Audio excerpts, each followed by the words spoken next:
Using System Software, Chapter 5 of Technology in Action.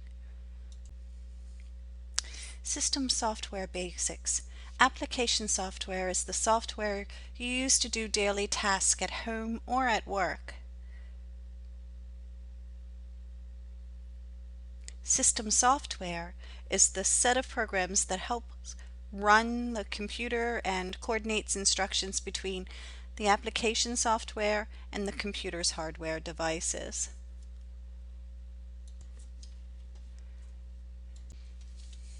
So what is system software's function? System software manages the computer's programs and coordinates instructions between the software and the hardware devices. And this includes the operating system. Now the operating system contains the CPU, the central processing unit, memory, storage devices, peripheral devices,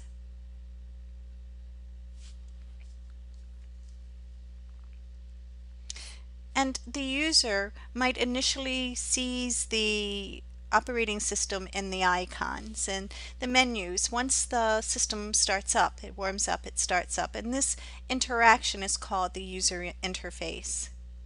Once upon a time, you actually had to type in commands, but now you can click on the icons, which are pictures that represent folders, files, or wherever you want to go. The whole role of the operating system is very critical to the computer, since it contains all these, the CPU, the memory, the storage devices, and helps with the peripheral devices. It creates pathways between the software and hardware. Without it, the computer can't operate. Now, development of complex operating systems. Once upon a time back in the 70s and 80s, personal computers were once single task. They were single user operating system called MS-DOS. And as you see, MS-DOS was unfriendly because you had to actually type in the specific commands rather than clicking on icons as we do today, pictures that give commands to the computer. But these type of computers gave way to multitasking operating systems like Apple's Mac OS and Microsoft Windows.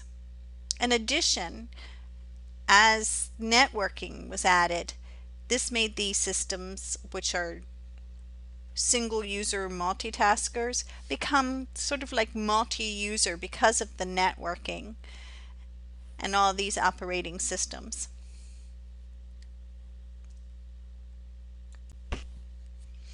What's real-time operating systems? This is machinery which is required to perform repetitive series of tasks in a specific amount of time. And this is real-time operating system, or RTOS.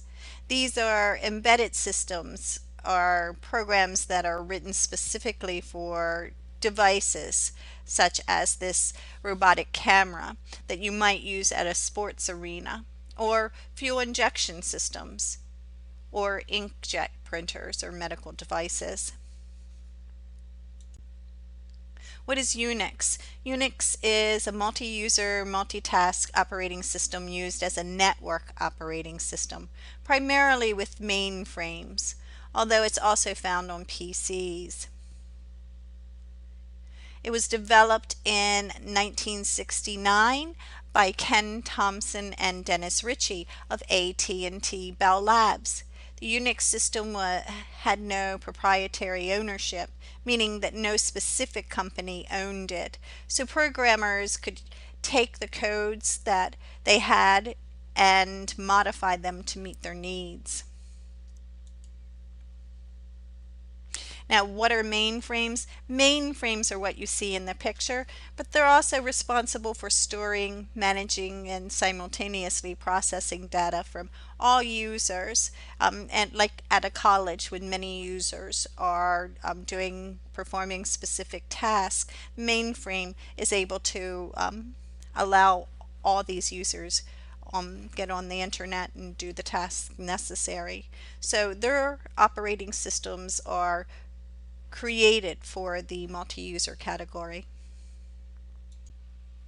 So smartphones contain a host of functions from phone messages, texting, camera features, and web access.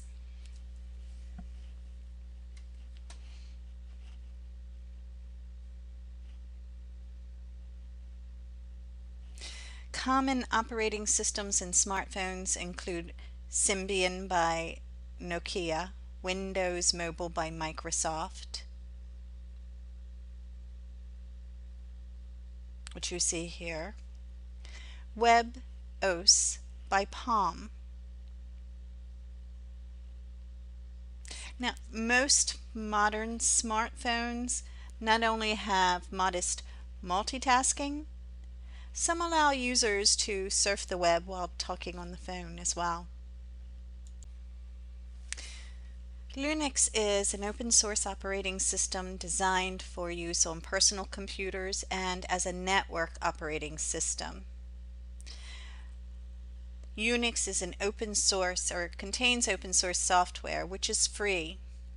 Linux is based on a central processing code that any programmer can change as long as they have the code. Linux has a stable operating system which does not crash. It's one of the most stable because people come in and change it, programmers do. And Linux is used in Android, which is developed by Google. So the operating system has a lot of tasks, and as you can see from this picture, it allows software to communicate with hardware, recognizes and installs peripheral devices, manages files and folders, shares out system memory, handles errors and alerts, and loads other applications. So the operating system is like an orchestra, which is being conducted by this conductor, OS, because it coordinates and directs the flow of data and information through the computer system. The OS performs a way for the user to interact with the computer. It manages the processor of the CPU, the central processing unit. It manages the memory and storage in the computer. It manages the computer system hardware and peripheral devices, and it provides a consistent means for the software applications to work with the CPU. So the user interface. This is where the operating system provides a user interface that enables you to interact with the computer, and that's when you first open up your computer. It could be a command-driven interfaces where the user enters the commands to communicate with the computer, such as the earlier program MS-DOS, which you see here, whereas the menu-driven interface, the user chooses the commands from a menu, where it says example menu, and where there is the graphic user interface, or GUI or GUI. The computer displays graphics and the user uses a point and click technology of a mouse and cursor to actually get into the programs. So processor management, OS coordinates activities like the conductor, like I told you earlier. So each time a user creates an action like clicking a mouse or going for downloads or starting DVDs, it's called an event to which the operating system responds. And the operating system also coordinates activities for peripherals and multiple peripherals, such as the printers as you see in this slide. The command waits in a place called a spoiler and goes to the check. The OS also coordinates the activities in the processor. It uses RAM technology, which is generally 4 gigabytes on most computers. RAM has a limited capacity, so it borrows hard drive space called virtual memory. This process of swapping is called paging, while excessive paging is called thrashing. And when you have thrashing, you can't generally get your working set into memory. So you have faults that occur every few instructions and it slows it down. That means that the CPU time is going in on overhead. So plug and play is software and hardware standards designed to facilitate the installation of new hardware in the PCs by including the operating systems in the drivers, and these devices need in order to run. Plug and play enables users to plug a new device into a port and immediately play it, and the operating system recognizes the device and driver without interrupting the system. Software application coordination.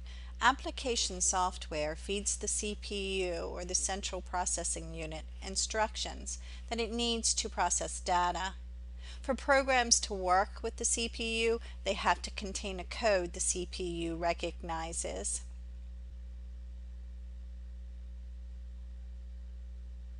These blocks of code are called application program interface. The API interacts with the OS, or the operating system. Programmers refer to API blocks or codes when they write programs. So they write codes. And APIs prevent redundancies.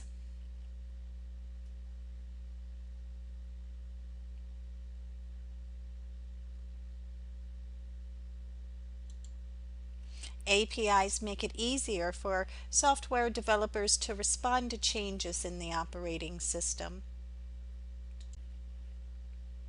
The booting process. The boot process loads the operating system into RAM and has the following steps.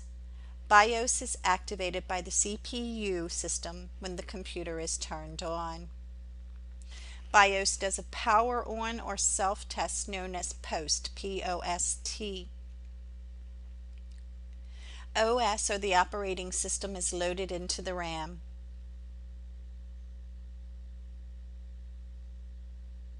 And finally, the configuration and customization of settings are then checked. File management tools, organizing your files. Files are collections of related pieces of information which is stored together for easy referencing. A folder, however, is a collection of files.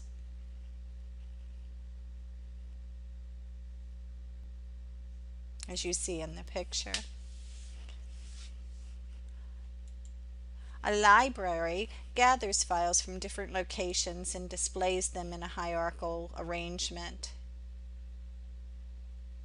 A root directory is part of the filing structure, whereby the C drive is at the top of this structure. Windows Explorer shows the location and contents of every drive, folder, and file, specifically for Windows PC. If you have a slow running system, when the computer has updates to its software and there's frequent updates, the pieces of those updates may be scattered, slowing down the operating system. You want to turn on your disk fragmenter, which regroups related pieces of files, making your operating system run faster. Now, the Task Manager utility can check on or help the user exit an unresponsive program. You just click Control, Alt, and Delete keys. Whereas System Restore, if you have a virus and it just has totally corrupted your files, you can use System Restore, which returns your computer to a former state when it was functioning correctly. But before you do that, you want to back up and restore. When it is good, back up and restore your utility. Use that to duplicate the computer's files on your hard drive.